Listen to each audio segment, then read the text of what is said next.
कांड के बाद ऐसा लगा जैसे कि एचआरए पूरी तरह से खत्म हो गया है, देश पूरी तरह से बिखरने के कगार पर है। लेकिन भगत सिंह ने उसमें एक नई ऊर्जा का संचार किया। चंद्रशेखर आजाद के साथ मिलकर भगत सिंह ने एचआरए को फिर से जीवित किया और उसके बाद भगत सिंह ने एक नया निर्माण किया, एक नई संस्था को जन्म दिया और उस संस्था का क्या नाम था? सही जवाब, HSRA। HSRA का फुल फॉर्म? सही जवाब, Hindustan socialist Republic association. Bhagat Singh ने कहा कि सिर्फ आजाद होना, अंग्रेजों से आजाद हो जाना, ये सिर्फ हम नहीं चाहते। हम नहीं चाहते कि गोरे साहब से आजाद हो जाएं और काले साहब हम पर शासन करें।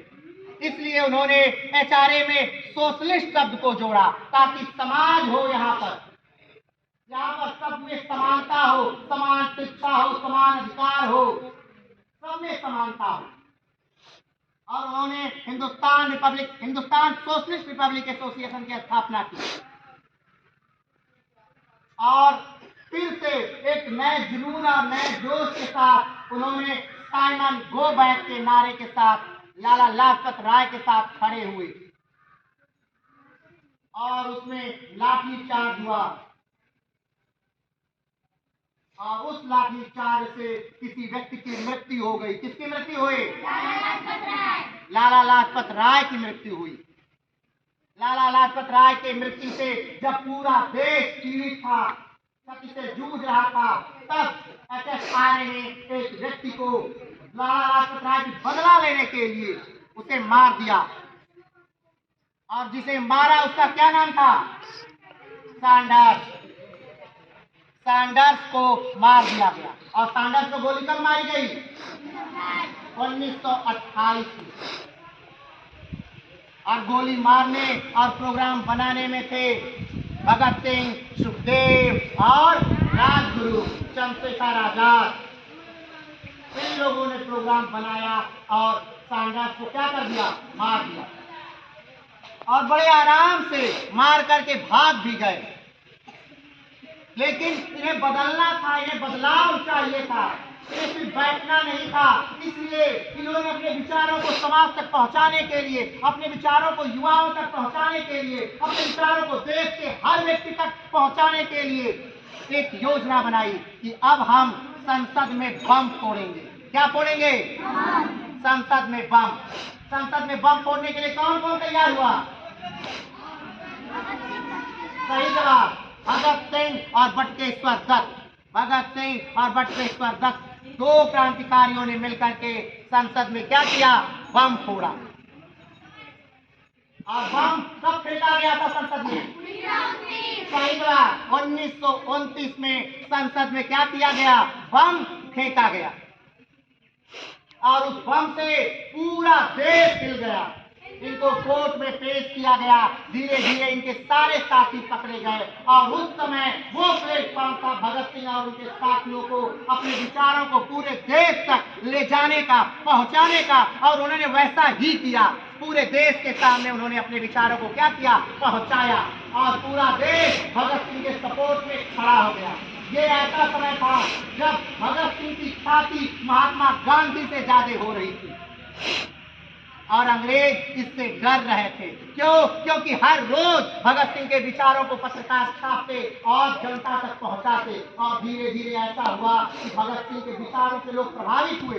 क्यों? क्योंकि इस घटना से पहले यानी 1929 से पहले लोग क्रांतिकारियों को क्रांतिकारी नहीं मानते थे, उन्हें चोर मानते थे, डकैत मानते थे। लेकिन 1929 के बाद लोगों ने जाना कि नहीं, ये लोग हमारे लिए लड़ रहे हैं, हमारे लिए कट रहे हैं, हमारे लिए मर रहे हैं।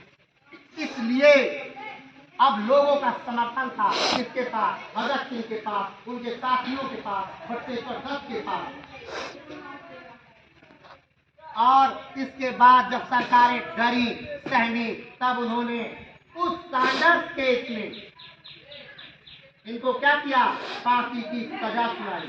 इनके सारे साथियों को कोई न कोई सजा मिली और भगत सिंह, सुखदेव और राजगुरु को मिली क्या? फांसी की सजा।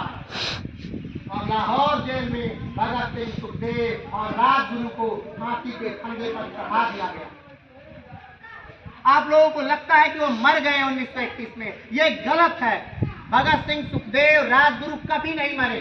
अगर मर गए होते तो हमारे किताबों में वो नहीं होते। ऐसा कोई भी व्यक्ति जो मर जाता है वो जीवित नहीं रहता है। आप जानते हैं, अगर किसी को हम याद करते हैं, इसका मतलब वो क्या है? अमर है। वो हमेशा अमर है, अमर है और अमर रहेंगे। क्यों? क्योंकि जब तक इतिहास रहेगा, ये इतिहास रहेगा भारत की आजादी का, ये इतिहास रहेगा उनकी कुर्बानी का, उनकी फांसी का, और भारत कृतज्ञ है उनके उस बलिदान से। तो आज हम सभी उन शहीदों के लिए क्या करेंगे? 1 मिनट 2 मिनट का मौन करेंगे। 2 मिनट का क्या करेंगे? मौन करेंगे उन शहीदों के लिए, और दिल से उन्हें सम्मान देंगे, उन्हें थैंक यू कहेंगे कि बहुत बहुत धन्यवाद आपका कि आपने मुझे आजाद कराया। आपको सोच के आश्चर्य होगा कि 67 दिन तक भगत सिंह और उनके साथी भूखे रहे, भूख हड़ताल पे रहे। क्यों? सिर्फ आपके लिए, ताकि जो भारतीय कैदी हैं उनको सही भोजन मिले, उनको सही पानी मिले, सही कपड़ा मिले, उनके साथ राजनीतिक कैदियों जैसा बर्ताव किया जा सके। इसलिए आपको सोच के आश्चर्य होगा कि कलकत्ता विश्वविद्यालय का केमिस्ट्री का प्रोफेसर जतिन दास 67वें दिन भूख हड़ताल में मर गए हो, सिर्फ इसलिए ताकि आपका राष्ट्र जीवित रह सके, राष्ट्र रह सके। इसलिए भगत सिंह की सहायता करते करते जतिन दास की मृत्यु हो गई 67वें दिन बिना कुछ खाए। वो भूख हड़ताल नहीं थी, वो अपने अधिकारों के लिए नहीं था, वो एक बात थी कि कुछ लोग जेल में बैठकर सरकार को झुका सकते हैं। तो अगर 34 करोड़ जनसंख्या अगर एक बार गरजे तो ये अंग्रेज जो 1,24,000 25,000 मात्र है, ये भागना पड़ेगा भारत। इसलिए वो भूख हड़ताल। और आज हम आजाद हैं, हम आजादी में सांस ले रहे हैं, हम गुलाम नहीं हैं। गुलामी का बड़ा लंबा इतिहास रहा है भारत का, लेकिन ऐसे वीर सपूत भी भारत में आए, बिहार में आए, जिन्होंने भारत को आजाद कराया। तो आज उन सारे वीर सपूतों के लिए, भगत सिंह, सुखदेव और राजगुरु के लिए हम 2 मिनट का क्या करेंगे? मौन करेंगे। तो एक साथ सावधान।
Mister